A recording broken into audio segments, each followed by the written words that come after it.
Саламатсыздар ма, құрметті оқушылар?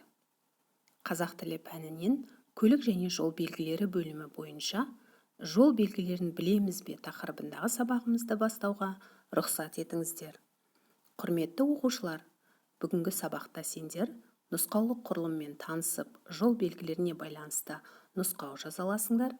Сондай-ақ сан есімдер, оның ішінде топтау сан есімдерінің не екенін біліп, оны сөйлем ішінде ажырата аласыңдар.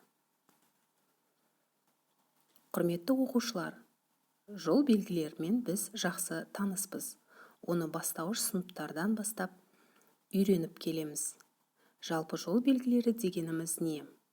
Ол көлік қозғалысын реттеу және көлік жүргізуші мен жаяу жүрушіге маңайдағы жол жағдайы жөнінде ақпарат беру мақсатында көше мен жол бойына қойылатын арнайы белгілер. Ол белгілері мемлекеттік стандарттар негізінде анықталады. Бұл стандарттар бойынша жол белгілері 7 топқа бөлінеді.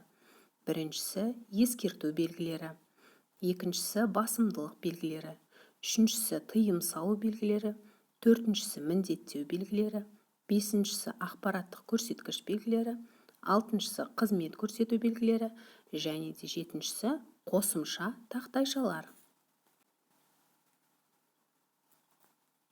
Құрметті оқушылар, кітаптарында берілген жол белгілерін білеміз бе тақырыбындағы өлеңді мұқият оқыңыздар. Қиылыста, жол шетінде, бұрышта түрлі белгілер бар тұратын. Жүресің бе, жүрмегенің дұрыс па? Не істеу керек? Соған қарап ұғасың. Қызыл шеңбер ішіндегі таңбалар әлденеге қатаң тыйым салады.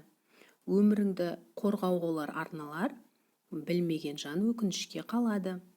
Мына жерге кірмегенің жөн дейді, мына жермен жүрмегенің жөн дейді. Кері бұрыл, тоқтама не бұрылма, сонда саған ешбір қауіп төнбейді.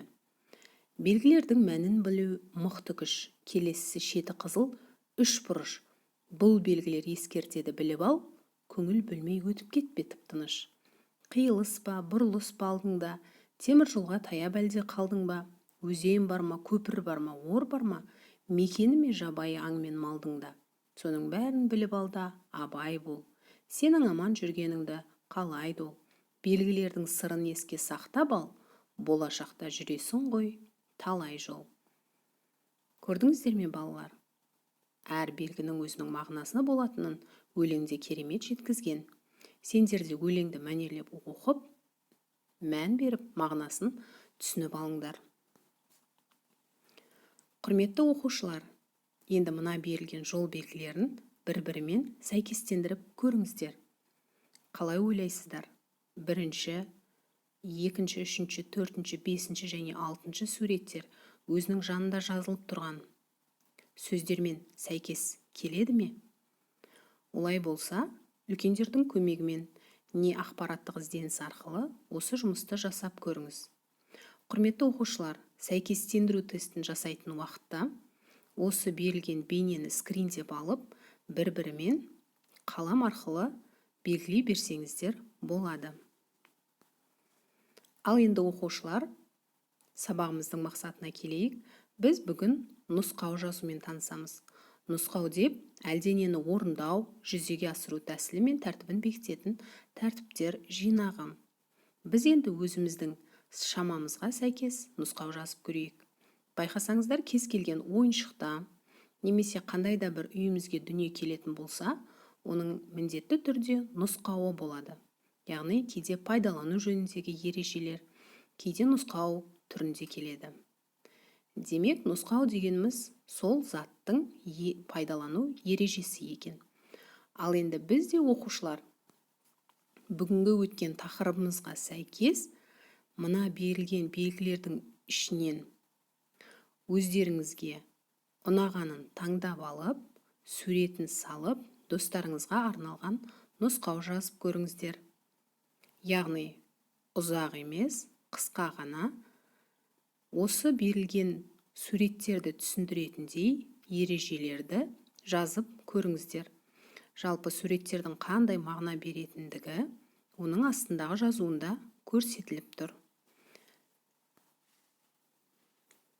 Оқу мақсатымыздың екіншісіне келетін болсақ, ол топтау сан есімдері. Топтау сан есімдері заттың санын жекелеп емес, топтап көрсетеді де, нешеден, қаншадан деген сұрақтарға жауап береді. Топтау сан есімдері дара сан есімдер мен қосарлану жолымен жасалған күрделі сан есімдерге шығыс септігі жалғану арқылы жасалады. Мысалы 10 10-нан, бұл жерде нан деген шығыс септігі, 5 5-тен, тен деген шығыс септігі. Құрметті оқушылар, міне біз бүгін сан есімнің барлық түрін өтіп болдық. Енді мынадай тапсырма орындайық. Берілген мәтінді дәптерге көшіріп жазып, ішінен сан есімдерді түріне қарай ажыратыңыз, яғни мағыналық түрін тауып, жоғарғы жағына қарындашпен жазып қойыңыз. Жол ережелерін білу өте пайдалы. Күн сайын болатын оқыс оқиғалардың 5-6-ы міндетті түрде жол ережелерін сақтамаудың әсерінен болады.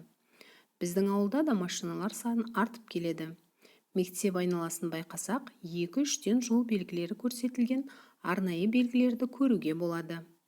Екінің бірі машина айдауға әуес екенін ескерсек, жол белгілері ережесін мұқият білген жөн. Міне, құрметті оқушылар, біз бүгін сендермен жол ережелерін білесің бе тақырыбындағы сабағымызды өттік. Жол белгілерін біраз мағлұмат алдық деп ойлаймын, және сан есімнің, топтау сан есімі туралы ережелерді білдік. Олай болса, тапсырмаларды орындап маған жібере беріңіздер. Сау болыңыздар.